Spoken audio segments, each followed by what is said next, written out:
Pegasus का जो story है उसको लेके जिस सुनियोजित तरीके से कांग्रेस लेड अपोजिशन ने पिछले 2-3 दिनों से पार्लियामेंट का जो ऑनगोइंग मॉनसून सेशन है उसको बाधित कर रखा है, उसका भारतीय जनता पार्टी घोर निंदा करता है। और पेगासस का जो स्टोरी है उस रिपोर्ट को भारतीय जनता पार्टी सिरे से खारिज करता है और उसको बिल्कुल मानने से इनकार करता है। ये जो पेगासस का स्पाईवेयर थ्योरी है ये एक बिल्कुल ही बेसलेस एलिगेशन है जिसमें कोई सच्चाई नहीं है और ये हैंडीवर्क्स है उन कुछ ऑर्गेनाइजेशंस का या उन कुछ लोगों का हमारे ओपोजिशन पॉलिटिकल पार्टीज़ के साथ मिलके एक एजेंडा लेके कि पार्लियामेंट का जो ऑनगोइंग मॉनसून सेशन है उसको चलने नहीं देना है। और भारत जिस तेज़ी से नरेंद्र मोदी जी के लीडरशिप में प्रगति की राह पे आगे बढ़ रहा है उस डेवलपमेंट को डिरेल करने का। हम सब जानते हैं कि पिछले 19 तारीख से पार्लियामेंट का मॉनसून सेशन शुरू हुआ। पूरे भारतवर्ष के लोग बहुत ही आशा से इस पार्लियामेंट सेशन को देख रहे हैं क्योंकि इस पार्लियामेंट के मॉनसून सेशन में बहुत important bills related to women, youths, farmers और बैकवर्ड क्लासेस को लाना था। उसके ऊपर डिबेट्स एंड डिस्कशन होना था। फिर आप लोग जानते हैं कि रिसेंटली यूनियन कैबिनेट मिनिस्ट्री का एक्सपांशन हुआ था।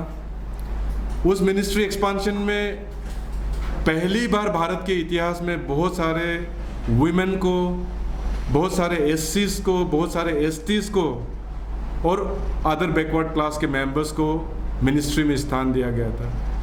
ये एक बहुत बड़ी बात था भारत के लिए और नॉर्थ ईस्ट का होने के नाते मैं कहूँगा कि पूरे नॉर्थ ईस्ट के लिए एक बहुत ही खुशी का बात रहा कि पहली बार 5 नॉर्थ ईस्ट के एमपीज़ को मिनिस्ट्री में स्थान दिया गया। और ख़ास तौर पे हमारे अपने अरुणाचल के लिए ये और भी खुशी की बात है कि हमारे अपने अरुणाचल वेस्ट के सांसद किरण रिजिजू साहब को प्रमोशन देते हुए यूनियन कैबिनेट मिनिस्टर बनाया गया। ये हमारे लिए गर्व की बात है।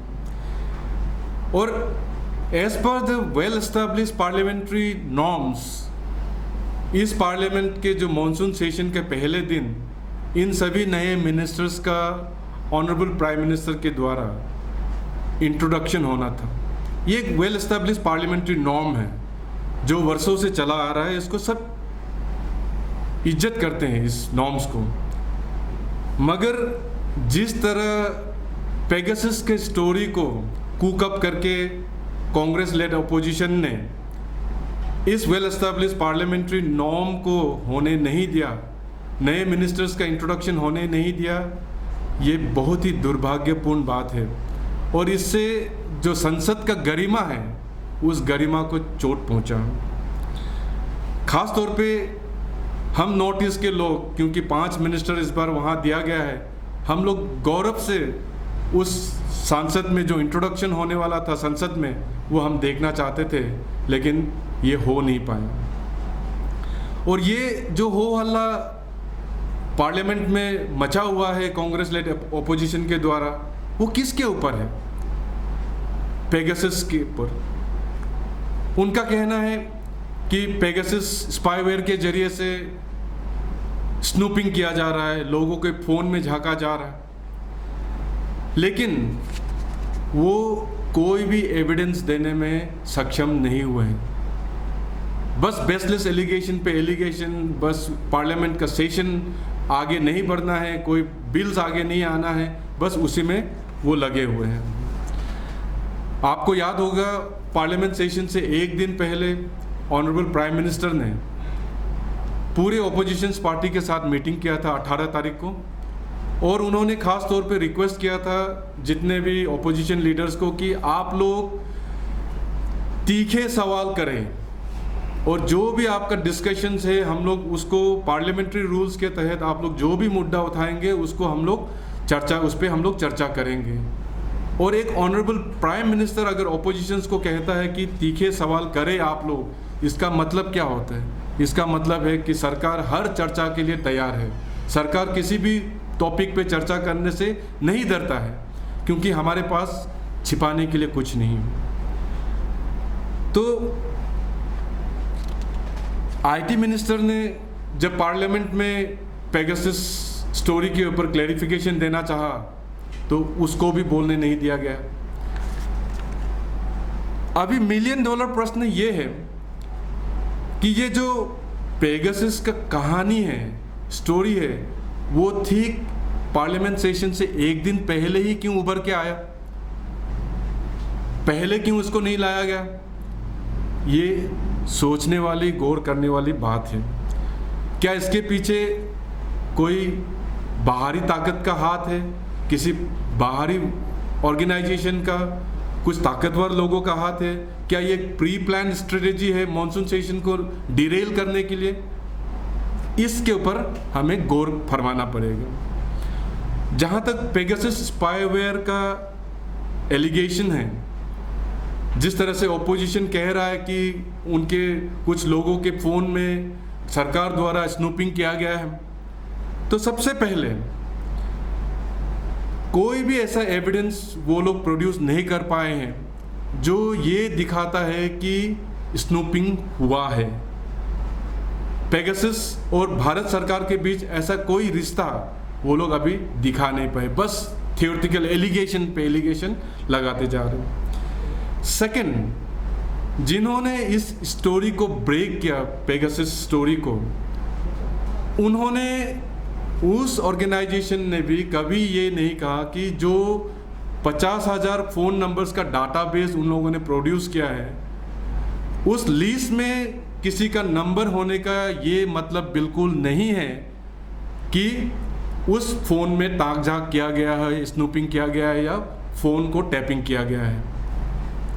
तीसरा, जो एनएसओ ग्रुप जो मैन्युफैक्चरर है पेगासस स्पाईवेयर का, उन्होंने क्लियरली कहा है कि उनके ज़्यादातर क्लाइंट्स वेस्टर्न कंट्रीज़ हैं। और चौथा, जो डाटाबेस, जिस तरह का डाटाबेस को प्रोड्यूस करके कांग्रेस लेड ऑपोजिशन ने हो हल्ला मचा के रखा है, ऐसे हजारों लाखों डाटाबेस आपको देखने को मिल जाएगा। ऐसे डाटाबेस को उठा के किसी सरकार के ऊपर एलिगेशन लगाना कि इस फ़ोन नंबर पे आपने स्नूपिंग किया है, इस पे स्पाईवेयर डाला है, ये टोटली बेसलेस है। भारत सरकार के साथ इसको जोड़ना, हम इसका पूरे स्ट्रॉन्ग वर्ड से एलिगेशंस का खंडन करते हैं। और जब तक कोई एविडेंस नहीं आता है वो ऐसा बेसलेस एलिगेशन ना लगाए, उससे हम ये विनती करते हैं। भारत सरकार ने क्लियरली डिनाई किया है कि भारत सरकार ने कभी भी पेगासस स्पाईवेयर को यूज़ नहीं किया है, तो फिर क्यों भारत सरकार को ही टारगेट किया जा रहा है? ये सोचने वाली बात है। कहीं ये ऐसा कोई टूल किट तो नहीं है जैसे हमने फार्मर्स प्रोटेस्ट के जो दौरान देखा, जैसे हमने कोविड मैनेजमेंट के समय नरेंद्र मोदी जी के अगेंस्ट में कोविड फंड मिसमैनेजमेंट का उन लोगों ने टूल किट चलाया। ये एक अंतर्राष्ट्रीय षड्यंत्र हो सकता है और उस षड्यंत्र के तहत ऐसा कोई टूल किट तो नहीं है।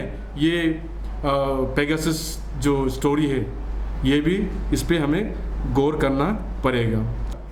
ये जो पेगासस स्टोरी है, this is a report by the disruptors for the ऑब्स्ट्रक्टर्स।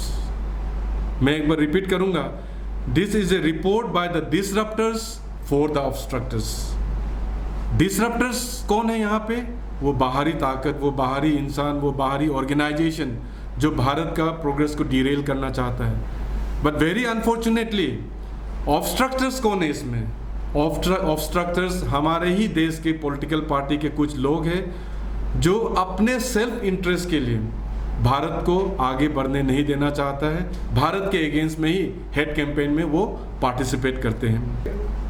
Pegasus का जो कहानी है उसे किसने उजागर किया, किसने इसको एक बॉम्ब के रूप में मॉनसून सेशन ऑफ पार्लियामेंट से पहले इसको कहानी को निकाला है?